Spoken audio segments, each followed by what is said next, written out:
नमस्कार। अभय research classes में आप सबका स्वागत है। मैं अभय कुमार आप सबको अभय रिसर्च क्लासेज में स्वागत करता हूं। और हम लोग जो बायोलॉजी में रिप्रोडक्शन पढ़ रहे थे, जीवों में प्रजनन, उसमें तीसरे टॉपिक पर हम लोग आ चुके हैं। पीछे हम लोग चर्चा कर चुके हैं कि जीवन काल क्या है, और जीवन काल में जितने भी ऑब्जेक्टिव थे उसको हम लोग हल किए। और उसके बाद हम लोग पढ़े थे अलैंगिक जनन। अलैंगिक जनन क्या है उसके बारे में हम लोग चर्चा कर चुके हैं। तीसरा हम लोग का टॉपिक 3 है लैंगिक जनन यानी सेक्सुअल रिप्रोडक्शन। चलिए इसके बारे में हम लोग अब जो ऑब्जेक्टिव है उसको विस्तार से जो सॉल्व करते हैं। तो पहला हम लोग का प्रश्न आ रहा है कि अंडाणु बनने की विधि को क्या कहते हैं। तो अंडाणु बनने की जो विधि होती है उसे कहते हैं अंड जनन। उसे कहेंगे अंड जनन। तो हमारा ए आंसर हो जाएगा, अंड जनन इज राइट आंसर। चलिए नेक्स्ट क्वेश्चन पढ़ते हैं। अगला दिया है कि शुक्राणु बनने की क्रिया विधि को क्या कहते हैं। शुक्राणु बनने की जो क्रिया विधि है इसको कहते हैं शुक्राणु जनन। इसको कहते हैं शुक्राणु जनन। शुक्राणु का निर्माण क्या होता है? शुक्राणु का निर्माण होता है वृषण में। क्या होता है? वृषण। यदि कोई पूछेगा कि शुक्राणु क्या है, तो शुक्राणु नर प्रजनन का प्रथम युग्मक होता है, जिससे क्या होता है नए संतति की उत्पत्ति की जाती है। और ये निषेचन में भाग लेता है जो कि नर में पाए जाते हैं, और इसका निर्माण वृषण में होता है। नेक्स्ट अगला क्वेश्चन दिया है कि एक ही फूल के भीतर पराग कोषों से पराग कणों का वर्तिका तक पहुंचना क्या कहलाता है। यानी जब एक ही पुष्प से पराग कोष और वर्तिकाग्र से जब पराग कण ट्रांसफर होते हैं तो उसको हम लोग कहेंगे स्वपरागण, सेल्फ पॉलिनेशन। क्या कहेंगे? Self pollination. परागण किसे कहते हैं? परागण किसे कहते हैं? तो परागण एक ऐसी क्रिया है जिसमें पराग कोष से जो पराग कण है वर्तिकाग्र तक अपने आप या किसी अन्य माध्यम की सहायता से जब पहुंचता है उसे हम लोग कहते हैं परागण। और परागण होते हैं दो प्रकार के। एक होता है स्वपरागण, पहला क्या होता है स्वपरागण, और दूसरा होता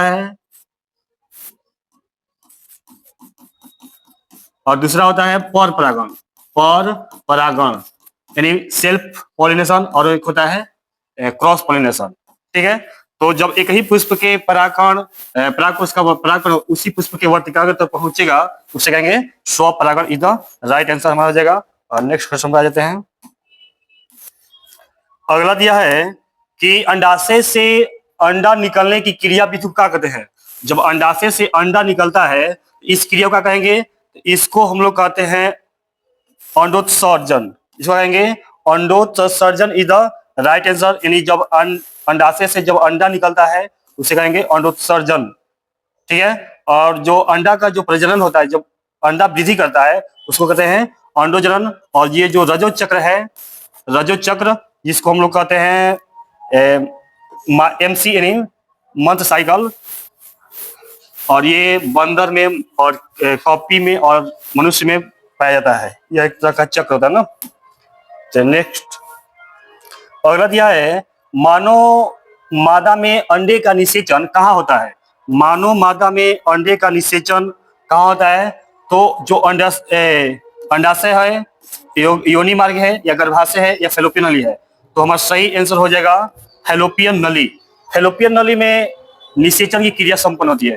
आंसर क्या हो जाएगा? फैलोपियन नली। चलिए अगला क्वेश्चन दिया है मानव नर में शुक्राणु में होता है भंडारण। जो मानव का शुक्राणु है उसका भंडारण कहाँ होता है? सीसन दिया है, सीसन में, या एपिडीमस में, या शुक्रवाहिका में, या वृषण में। तो हमारा सही आंसर हो जाएगा वृषण में। यानी जो शुक्राणु है ये जमा कहाँ होते हैं? वृषण में। यानी तैयार भी होते हैं वृषण में और जमा भी होते हैं वृषण में। मनुष्य में जो वृषण होते हैं वे एक जोड़ी पाए जाते हैं, इसमें शुक्राणु का निर्माण होता है और जमा भी होता है। चलिए नेक्स्ट क्वेश्चन आते हैं। युग्मक में गुणसूत्र का सेट होता है। जो युग्मक होते हैं ना, युग्मक, उसमें गुणसूत्र की संख्या मात्र n होती है। कितना होती है? n। वही जो युग्मनज होते हैं, देखिए एक होता है युग्मक और एक होता है युग्मनज और एक होता है भ्रूणपोष। तो युग्मक में क्या होता है? युग्मक में n होता है, युग्मनज में 2n होता है, और जो भ्रूण कोश होता है इसमें होता है 3n। इसमें कितना होता है 3n। तो हमारा सही आंसर क्या हो जाएगा n। n is the right answer. चलिए अगला क्वेश्चन, वह प्रक्रिया जिसके द्वारा नर युग्मक एवं मादा युग्मक बनते हैं कहलाती है। यानी जिस प्रक्रिया के द्वारा नर युग्मक और मादा युग्मक का निर्माण होता है उसे हम लोग क्या कहेंगे। ऑप्शन दिया ए निषेचन, युग्मक जनन, भ्रूण जनन या आकार जनन। तो सही आंसर क्या हो जाएगा युग्मक जनन। यानी किसी भी जीव में युग्मक बनने की जो प्रक्रिया है उसे युग्मक जनन कहते हैं, जो कि नर में शुक्राणु के रूप में विकसित होता है और मादा में अंडाणु के रूप में विकसित होता है। ठीक, नेक्स्ट क्वेश्चन आ रहा है कि 3 परत वाली संरचना जिसके अंदर एक नई गुहा अधात्र बन गई होती हो, क्या कहलाती है। ब्लास्टुला, विद्युतुला, गैस्टुला और इनमें से कोई नहीं। हमारा सही आंसर होगा गैस्टुटुला। ये क्या है, ये 3 परत वाली एक संरचना होती है जो फल होते हैं निषेचन के बाद। देखिए जो ब्लास्टुला है ना, ये निषेचन के बाद फल का निर्माण करता है, फल में बदल जाता है और उसके ऊपर जो परत बनता है वो गैस्टुला के द्वारा होता है और ये क्या होता है थ्री परत वाली होती है। हमारा आंसर हो जाएगा बी, सॉरी यहाँ पे बी उल्टा दे दिया है, B is the right answer. Next दिया है कि वह जीव या पौधा जिसके शरीर में नर तथा मादा दोनों प्रकार के जनन अंग पाए जाते हैं वे कहलाते हैं। जिस जीव में या पौधा में नर अंग और मादा अंग दोनों पाए जाएंगे उसे क्या कहेंगे। ऑप्शन दिया एस्पोल, सन युग्मक, युग्मन या उभयलिंगी या एकलिंगी। तो हमारा राइट आंसर हो जाएगा उभयलिंगी। जिन जीवों में नर जनन अंग और मादा जनन अंग दोनों हो उसे हम लोग कहते हैं उभयलिंगी। जैसे होता है टेपवर्म होता है, केचुआ होता है, ये क्या होता है, ये उभयलिंगी जीव होता है। चलिए आगे दिया है, किस प्रकार के जनन करने वाले प्राणियों में अधिक विभिन्नताएं देखने को मिलती है। तो पीछे हम लोग पढ़ चुके हैं कि जो जनन होता है ना, जनन 2 प्रकार का होता है। एक होता है लैंगिक जनन, पहला क्या होता है लैंगिक, दूसरा होता है अलैंगिक जनन। तो कर क्वेश्चन कि कौन सा जनन होता है जिसमें अधिक विभिन्नता होती है, तो वो होता है लैंगिक जनन।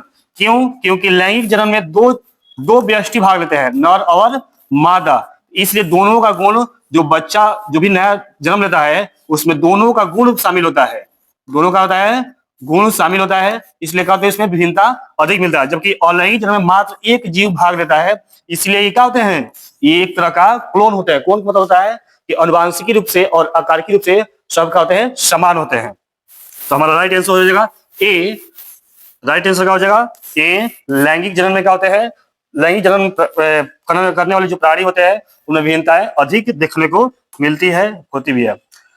अगला दिया है, वह विधि जिसके अंतर्गत जीव समजात शिशुओं को जन्म देकर अपनी प्रजातियों को निरंतर बनाए रखते हैं कहलाते हैं। अब देखिए कह कि वह विधि जिसके द्वारा क्या होता है, जो जीव होता है शिशुओं को जन्म देकर अपनी जो संतति हो उसको आगे बढ़ाते हैं, इसको क्या कहते हैं। ऑप्शन दिया है मुकुलन, लैंगिक जनन, अलैंगिक जनन या इनमें सभी। देखिए एक्चुअली में ये सभी सही है, इसलिए कि जो जनन होता है ना, जनन के द्वारा ये तीनों क्रियाएं आती है, ठीक है। और जनन के द्वारा ही जो समजात शिशु होते हैं, जो शिशु को जन्म देकर जीव क्या करते हैं, अपने निरंतर संतति को बनाए रखते हैं। तो हमारा सही आंसर हो जाएगा इनमें से सभी, यानी डी इसका राइट आंसर हो जाएगा। चलिए नेक्स्ट क्वेश्चन दिया है, जंतु जो शिशुओं को जन्म देते हैं कहलाते हैं। देखिए जन्म देने, जो प्रजनन करने के आधार पे जो जंतु होते हैं 2 प्रकार होते हैं। एक होता है ओविपेरस, एक होता है ओविपेरस और एक होता है विविपेरस। तो वैसे जीव जो अंडा के द्वारा नए जीवों को जन्म देते हैं उसे कहते हैं ओविपेरस। जो जीव को उत्पत्ति कर, अपने शरीर से उत्पत्ति कर उसे दूध पिलाते हो उसे कहेंगे विविपेरस। क्या कर रहा है, जंतु जो शिशुओं को जन्म देते हैं इसका कहलाएंगे बेबीपेरस। बेबीपेरस को कहते हैं जरायुज। बेबीपेरस को क्या कहते हैं, बेबीपेरस, इसको कहते हैं जरायुज। तो हमारा क्या हो जाएगा B is the right answer. चलिए नेक्स्ट क्वेश्चन दिया है कि अंडे से लेकर गर्भावस्थ शिशु के बनने की जो संपूर्ण प्रक्रिया है उसको क्या कहेंगे? गर्भावस्था, निषेचन, परिवर्धन या विध्वंधन। तो इसका सही आंसर होगा गर्भावस्था। अंडे से लेकर जो गर्भावस्था तक जो शिशु होते हैं इसको हम कहते हैं गर्भावस्था। चलिए नेक्स्ट क्वेश्चन पर जाते हैं। किसी अनिषेचित अंडे से बीज को किसी अनिषेचित अंडे से जब बीज विकसित होता है उससे क्या कहेंगे? बीवी पेरास नहीं होगा, पार्थेनोकॉर्पी। पार्थेनोकॉर्पी इज द राइट आंसर। पार्थेनोकॉर्पी का मतलब होता है अनिषेक, अनिषेक जनन। अनिषेक जनन क्या है? तो कुछ पौधे ऐसे होते हैं जिसमें बिना निषेचन के जो जो बीज होता है वे विकसित हो जाते हैं, उसे कहते हैं अनिषेक जनन। तो क्या हो जाएगा हमारा? पार्थेनोकॉर्पी इज द राइट आंसर। चलिए नेक्स्ट क्वेश्चन दिया है। अच्छा नीचे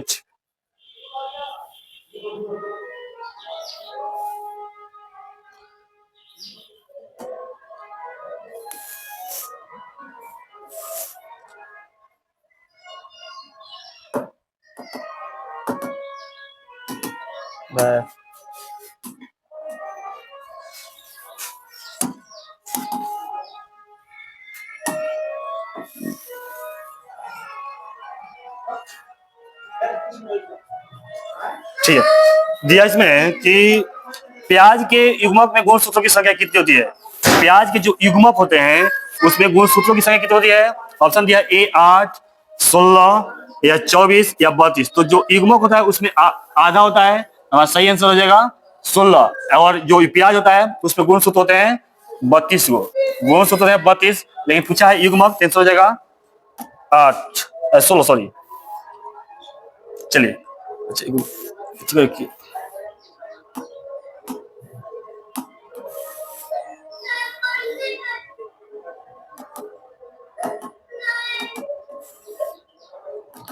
छोड़ा दो।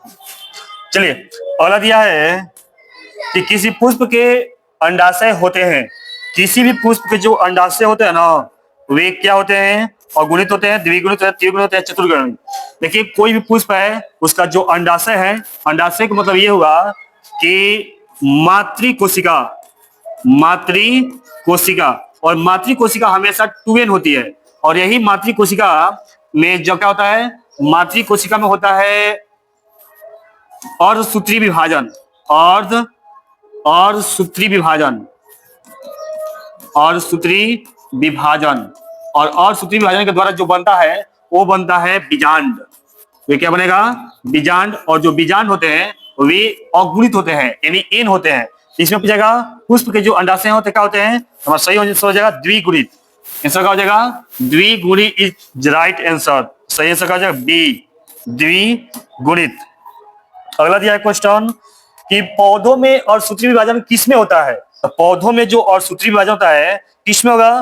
देखिए उसमें जो अंडाशय था उसमें भी होता है, और पराग कोश में होता है। किसमें होता है? पराग कोश। जब पराग कोश में अर्धसूत्री विभाजन होगा तो इससे बनेंगे पराग कण। क्या बनेंगे? पराग कण। और यही पराग कण से जो नर युग्मक है, नर युग्मक निकलते हैं, और ये वर्तिकाग्र, और वर्तिकाग्र के बाद आते हैं वर्तिका, और उसके बाद ये अंडाशय में प्रवेश करते हैं, और अंडाशय में होता है बीजांड, और बीजांड से क्या करते हैं? संलग्न होकर निषेचन क्रिया को संपन्न करते हैं। तो हमारा सही आंसर क्या हो जाएगा? पराग कोश। चलिए अगला दिया है घरेलू मक्खी के माइसिकिट्स में गुणसूत्र की संख्या कितनी होती है? जो घरेलू मक्खी होती है ना उसमें गुणसूत्रों की संख्या होती है 8। कितनी होती है? 8 नहीं सॉरी 12 हो जाएगा ना, क्योंकि घरेलू मक्खी है ना, इसमें हो जाएगा 12, और इसके जो युग्मक होते हैं उसमें हो जाते हैं 6। तो सही आंसर हो जाएगा हमारा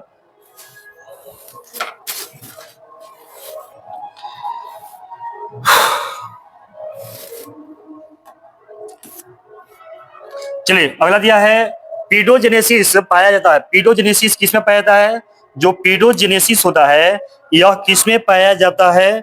तो ऑप्शन दिया है एक्सोलोटल लार्वा में, मिरासीडियम में, या सरोरिया में, या स्पोरोलिसिट एवं रेडिया लार्वा में। अब देखिए प्रश्न आएगा कि जो पीडियोजेनेसिस क्या है, पीडियोजेनेसिस सॉरी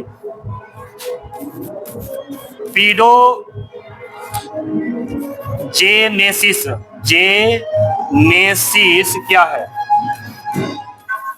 पीडियोजेनेसिस क्या है? तो ये क्या होते हैं, वैसे यह क्या है, एक प्रजनन की प्रक्रिया है। पीडियोजेनेसिस क्या है, एक प्रजनन की प्रक्रिया है जिसमें जीव बिना निषेचन के तेजी से क्या करते हैं, प्रजनन की क्रिया को पूरा करते हैं और नए जीवों की उत्पत्ति करते हैं। जैसे में स्पोरोसिस्ट है और रेडिया लार्वा, ये अपन लार्वे के द्वारा क्या करते हैं, प्रजनन को करते हैं। और ये बहुत से जो कीड़े मकोड़े होते हैं ना, उसमें ये पाया जाता है और इसीलिए जो कीड़े मकोड़े होते हैं अपने प्रजनन तेजी से करते हैं। फिर आ गया पीडोजेनेसिस किस लार्वा में पाया जाता है? तो जो पीडोजेनेसिस है ना, ये किस में पाया जाता है? तो ये पाया जाएगा फैसियोला में। किसमें पाया जाएगा? फैसियोला। तो जो पीडियोजेनेसिस है ये पाया जाएगा फैसियोला। और ऊपर हम लोग पढ़े थे दो ऑप्शन को यहाँ पर, तो और पाया जाता है स्पोरोलोसिस्ट और रेडिया में। ठीक है, अगला दिया है निम्नलिखित में कौन सही क्रम है? मैंने सबसे पहले कौन होता है उसकी बात कर रहा हूं ना। देखिए इस पहले दिया है युग्मक जनन, संलग्न भ्रूण जनन, युग्मनज नहीं होगा, युग्मक युग्मनज युग्मक भ्रूण जनन ये भी नहीं होगा। देखिए पहले क्या होता है, पहले सबसे पहले युग्मक जनन होता है। पहले क्या होता है, युग्मक जनन होता है पहले। और युग्मक जनन किसे कहता है? युग्मक जनन के द्वारा क्या होते हैं, जीवों में युग्मक बनते हैं। यानी जो नर युग्मक है और या मादा युग्मक है, दोनों क्या करते हैं, ये दोनों बनते हैं। ठीक है, जो शुक्राणु है जो अंडाणु है ये बनते हैं ना। तो पहले क्या होगा, युग्मक जनन। ठीक है, और फिर उसके बाद होता है युग्मनज बने होता है जाइगोट। यानी जब ये दोनों मिलेंगे, जब संलग्न करेंगे तो क्या बनेगा, जाइगोट यानी युग्मनज। ठीक है, और उसके बाद क्या होगा, भ्रूण जनन। देखिए सबसे पहले होगा युग्मक जनन, और युग्मक जनन के द्वारा दोनों जो नर युग्मक और मादा युग्मक दोनों बनेंगे। ठीक है, और इसमें हो सकता है शुक्राणु, ये जीवों में हो सकता है शुक्राणु। यदि पेड़ पौधे में कहेंगे तो ये हो सकता है परागकण। ठीक है, और मादा में हो जाएगा अंडाणु, या जो पौधों में कहेंगे तो कह सकते हैं बीजांड भी कह सकते हैं, या गुरु बीजाणु भी कह सकते हैं ना। अब ये दोनों जब संलग्न करते हैं तो बनता है युग्मनज, जाइगोट। और यही युग्मनज आगे विकसित होकर बनाएगा भ्रूण। तो हमारा सही आंसर क्या हो जाएगा, सी इज द राइट आंसर। हो जाएगा सही क्रम। हम लोग 24 नंबर पर आगे हैं, और ये जो 24 नंबर है इसमें से जो क्वेश्चन करा है कि कौन सा द्विलिंगी जानवर है, यानी इसमें से कौन सा द्विलिंगी होता है, द्विलिंग में जिसमें नर और मादा दोनों प्रजनन होंगे। तो जो केचुआ है, हाइड्रा है, जो ए हमारे आंसर होगा, ये क्या हो जाएगा, सही हो जाएगा। क्योंकि इसमें क्या होता है, ये द्विलिंगी है, और ये जितना भी तीन को दिया ना, ये इसमें क्या होता है, इसमें कोई द्विलिंगी है कोई एकलिंगी है। हमारा ए आंसर हो जाएगा। अगला क्या है कि अगुणित गुणसूत्र किसमें पाया जाता है? जो अगुणित गुणसूत्र है किसमें पाया जाता है? ऑप्शन दिया जाइगोट, युग्मक, भ्रूण या बीज। तो हमारा सही आंसर हो जाएगा जाइगोट इसलिए होगा क्योंकि इसमें जो नर युग्मक है और जो मादा युग्मक है, ये दोनों के मिलने से ही बनता है युग्मनज। क्या बनते हैं? युग्मनज। और इसी को हम लोग कहते हैं जाइगोट।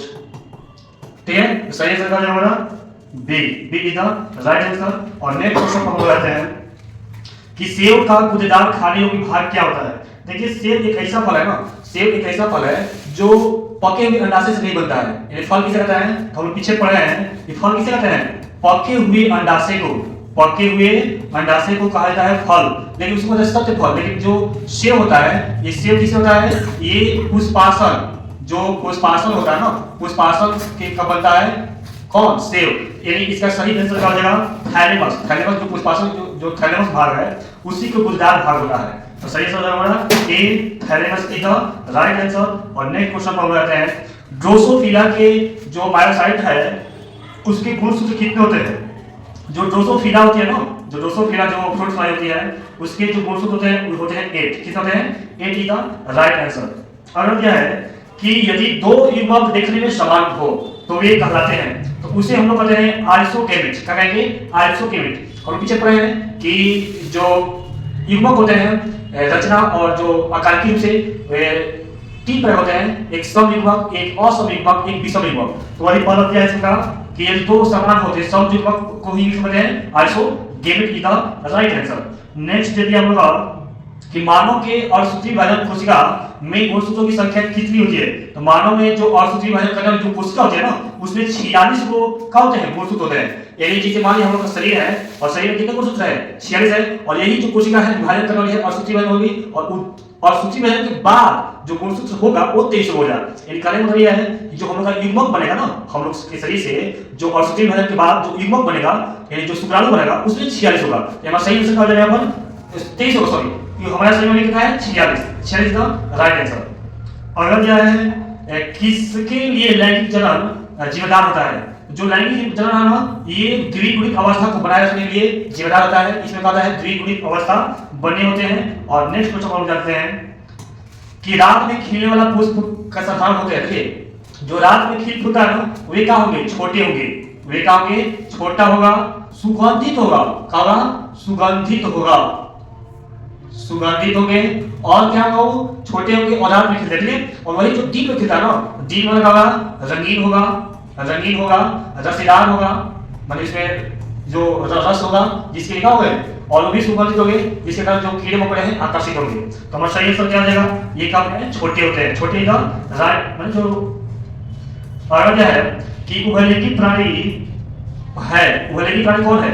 देखिए उभयलिंगी का मतलब होता है कि वैसे प्राणी जिसमें नर प्रजनन और मादा प्रजनन दोनों शामिल हो उसे कहेंगे उभयलिंगी। यानी कहने का मतलब है कि मुर्गा जो मुर्गी होती है अलग होते हैं, सांप में अलग होते हैं, ए और बी सी कभी नहीं होगा।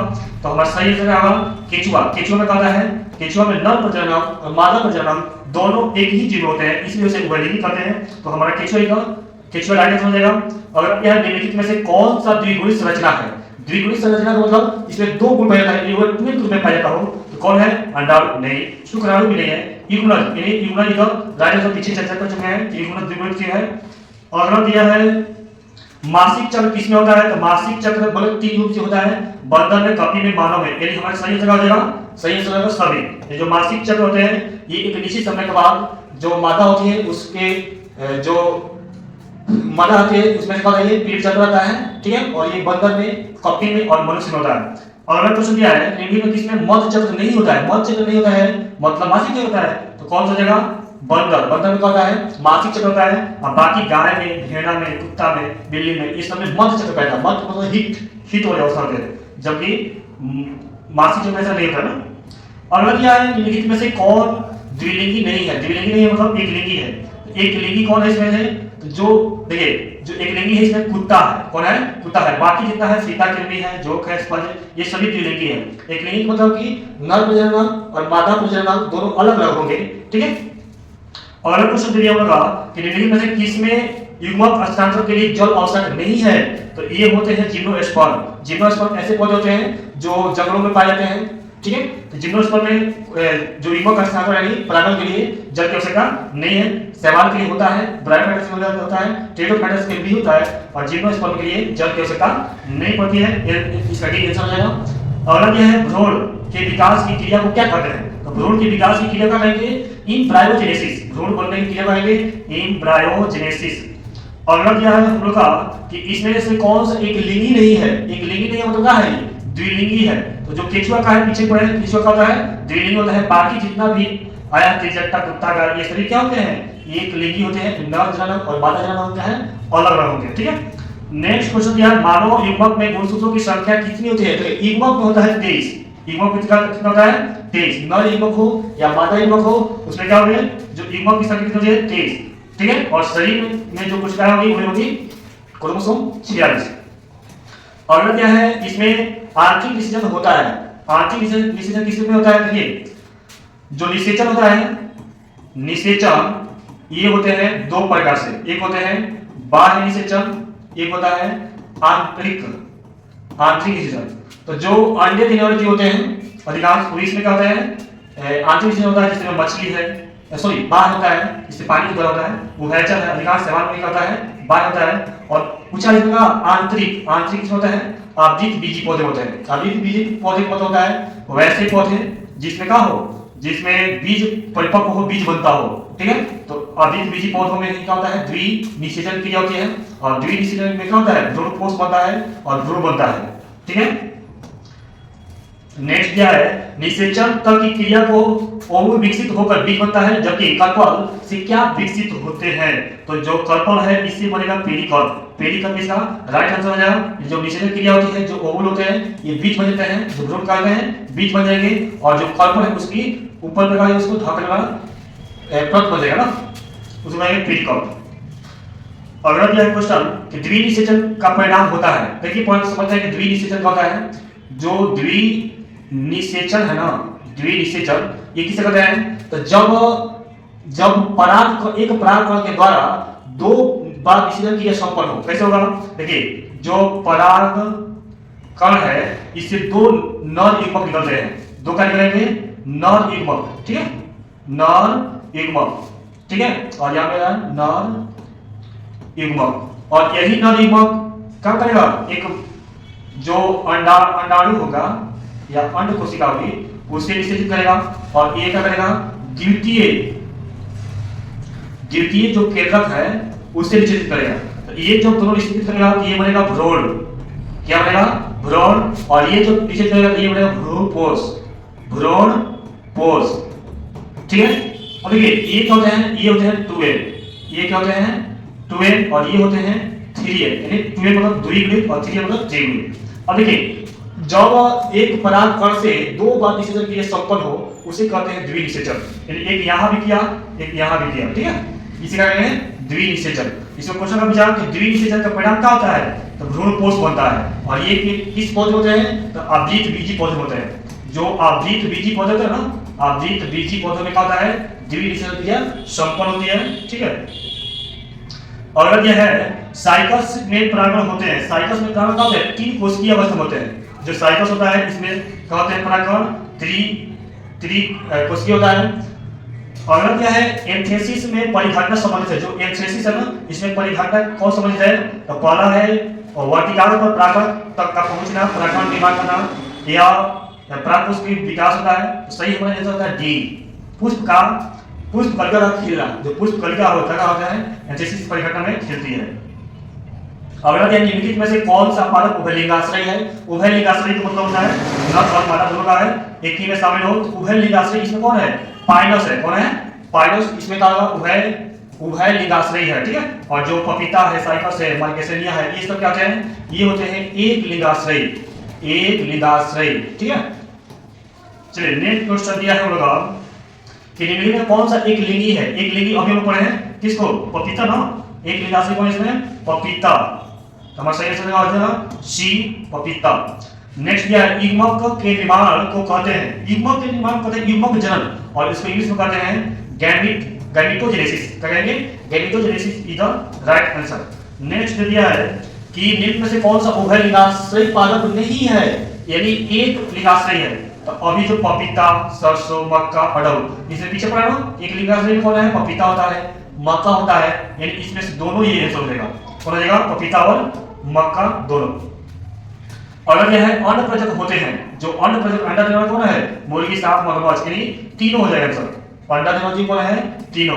और अगर यह क्वेश्चन कि द्विलिंगी है, द्विलिंगी अंड है नहीं है, पराग है नहीं है, ए और सी दोनों नहीं है। जो द्विलिंगी होता है कौन होते हैं? युग्मज। द्विलिंगी कौन है इसमें? युग्मज होता है, ठीक है। और जो युग्मज है उससे बनता है भ्रूण, ठीक है। निम्नलिखित में से कौन सा जंतु उभयलिंगी नहीं है? तो उभयलिंगी नहीं है, यानी क्या है? वो एक लिंगी है, एक लिंगी है, ठीक है। तो इसमें कौन है? फीता, घरेलू, केचुआ, जो। देखिए इसमें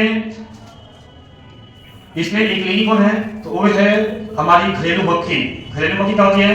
एक लिली होती है, बाकी अफ्रीका के लिए हो, केचुआ हो, जोक हो, ये तीनों क्या है, ये तीनों जिन्हें द्विलिंग कहेंगे या उभयलिंग। इसमें नर और मादा दोनों शामिल होकर एक जो घरेलू पक्षी है उसमें अलग अलग होते हैं। ठीक है,